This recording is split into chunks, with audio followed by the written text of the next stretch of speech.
yang 8 rakaat tarawih 2 rakaat salam tadi berubah dia 4 rakaat baru salam. Kan tidak terjadi apa-apanya. Dasarnya ilmu. Termasuk itu dari rahasia agama Allah rahmatan lil alamin tadi.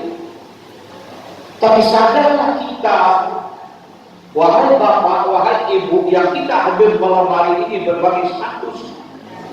Ada kita yang sudah bernama kakek dan nenek, yang sebelumnya menjadi ayah dan ibu, yang sebelumnya menjadi suami istri, yang sebelumnya lajang, tetap menjadi anak bagi emak dan bapaknya, walaupun pusaranya melimpah. Daging dan tulangnya telah melapuk dimakan tanah. Batu nisannya entah hilang di mana-mana. Tapi kulit kita yang keriput uban yang telah memutih ini tetap saja mengangkat. Wow, firli dunubi, ampuni segala dosa-dosa saya ya Allah. Wali-walidayya, dosa-dosa kedua orang tua saya.